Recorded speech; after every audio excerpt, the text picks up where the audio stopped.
आज हम लोग बात करेंगे ट्रांसफार्मर के हेल्थ टेस्ट के एक नए टॉपिक का, जिसको बीडीवी टेस्ट भी बोलते हैं। तो ऑयल ब्रेक डाउन वोल्टेज जिसको बोलते हैं, जिसको ब्रेक डाउन वोल्टेज बोलते हैं। लाइक ऐसा वोल्टेज या वोल्टेज का वो लेवल जब इंसुलेशन फेल हो जाता है। जैसे मैं ट्रांसफार्मर के ऑयल टेस्ट पे जाने से पहले मैं आपको दो तीन टर्म्स है या दो तीन कॉन्सेप्ट समझा देता हूँ, ताकि आपको ये बीडीवी जो है वो इजीली समझ में आ जाएगी क्या होता है। बीडीवी मीन्स होता है BDV। बी मीन्स होता है break down, okay, break down. V होता है वोल्टेज। ये कोई भी इंसुलेटर वो रबर हो, वुडन हो, ग्लास हो, पॉलीमर हो, पॉलीसिलीन हो, कोई भी जो भी मटेरियल ब्रेक मतलब ऐसा इंसुलेशन यूज़ होता है, उसका एक सर्टेन लेवल होता है। उसके बाद वो उसकी प्रॉपर्टी खो देता है, या उस वोल्टेज के बाद वो ब्रेक डाउन हो जाता है। जैसे अगर सपोज़ मेरे पास रबर इंसुलेशन है,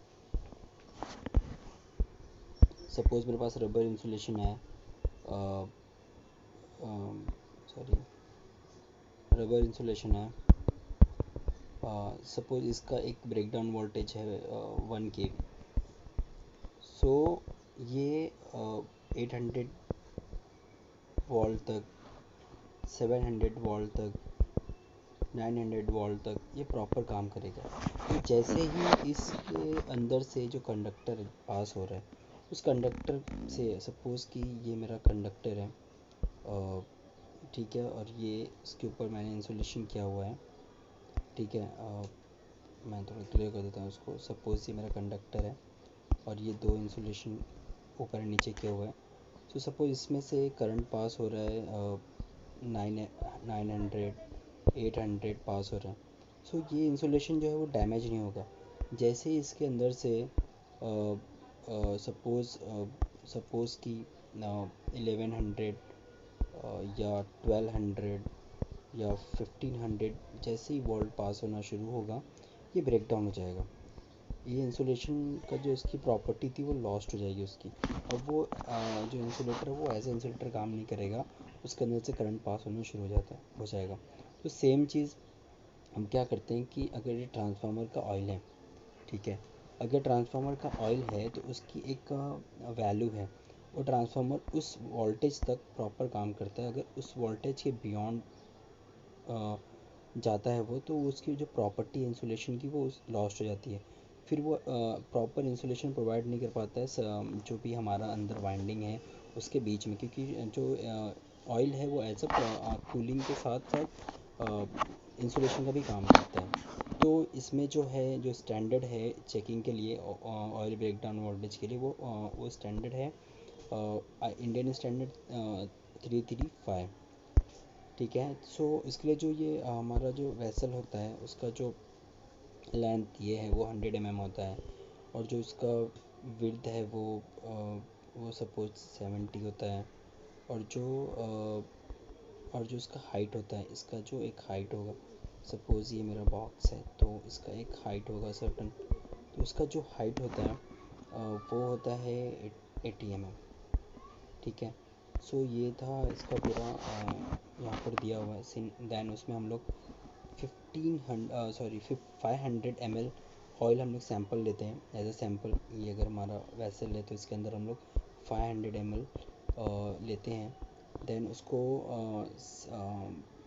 उस पर जो है एक सर्टेन वोल्टेज अप्लाई करते रहते हैं, स्लो स्लो स्लो। जैसे कि हमने पहला वेसल है ये हमारा, तो इस वेसल पे हमने पहले अप्लाई किया।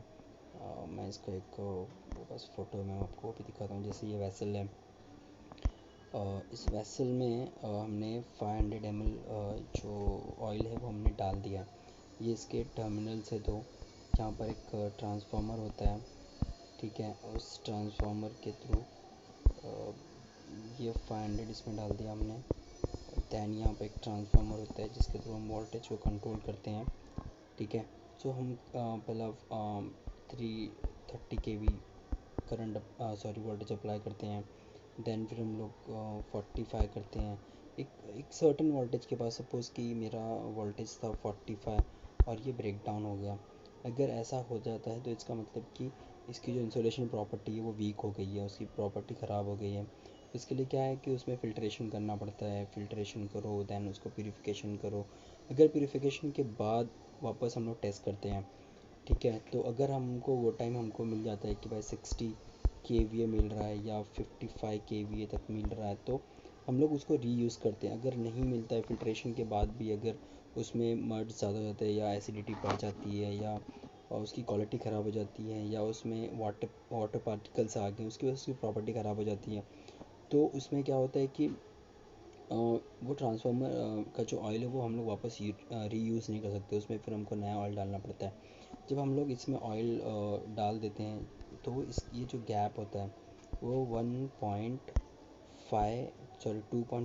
होता है। उसका गैप जो होता है वो 2.5 होता है, ठीक है। इसका जो गैप है इसके बीच में, ये जो गैप है ये 2.5 होता है। सो क्या होता है कि सी मैं वोल्टेज इस और इस नॉब के बीच में कंटिन्यूसली अप्लाई कर रहा हूँ, ठीक है। मैं इसके उसके बीच में अप्लाई किए जा रहा हूँ, तो ये बीच में मेरा ऑयल भरा हुआ है। सो क्या होता है कि अगर सपोज़ जब तक इसकी स्ट्रेंथ अच्छी है तब तक ये स्पार्क जनरेट नहीं होता है। जैसे अगर मैंने 45 kV अप्लाई किया, कुछ भी स्पार्क जनरेट नहीं होगा बीच में। मैंने 60 अप्लाई किया, कोई भी स्पार्क जनरेट नहीं हुआ।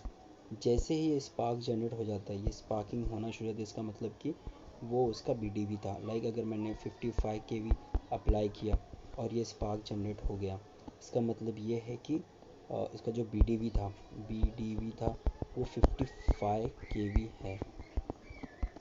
ओके, तो ये था BDV टेस्ट, और इसमें कुछ होता नहीं ज़्यादा। एंड अगर हमको अगर लगता है कि इसका प्रॉपर्टी ख़राब होगी तो हम उसके लिए प्यूरीफाई करते हैं उसको, ऑयल को पहले एक बार 2 बार प्यूरीफिकेशन प्रोसेस में डालते हैं, उसको प्यूरीफाई करते हैं।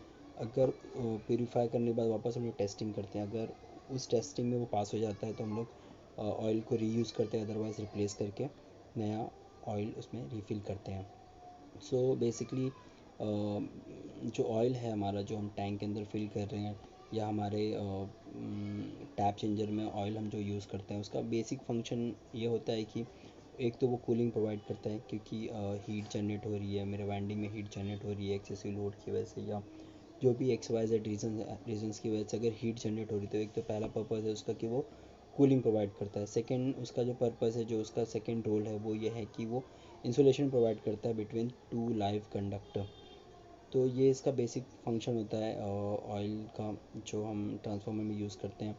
तो इसलिए अगर हम उसको टाइम टू टाइम या ईयरली या क्वार्टरली या हाफ ईयरली, जब भी हमको फील होता है कभी कभी कि ऑयल की क्वालिटी ख़राब हो रही है या डिटोरिएट हो रहा है, तो उसको हम लोग टेस्टिंग में डालते हैं। अगर पहले टेस्ट करते हैं, तो अगर हमको लगता है कि ठीक है ऑयल ओके है, तो हम लोग रिप्लेस नहीं करते। अगर लगता है कि नहीं क्वालिटी थोड़ा सा डिटोरिएट हो रही है या क्वालिटी थोड़ी ख़राब हो गई है, तो हम लोग उसको एसिडिटी बढ़ गई है, वाटर पार्टिकल आ गया, अगर हमको ऐसा फील होता है तो हम उसको फिर प्यूरीफाई करते हैं, प्यूरीफिकेशन प्रोसेस में डालते हैं। अगर वहाँ प्यूरीफिकेशन के बाद अगर उसकी क्वालिटी इंप्रूव हो जाती है, ठीक है, तो हम उसको टेस्ट करते हैं। अगर वो टेस्ट पास करता है तो हम लोग सेम ऑयल वापस रीयूज़ कर लेते हैं। अगर नहीं होता, अगर वो प्यूरीफिकेशन के बाद भी उसकी वैल्यू मतलब 30 kV आ रही है या 40 kV आ रही, तो हम लोग फिर नया ऑयल रिफ़िल करने का प्लान करते हैं।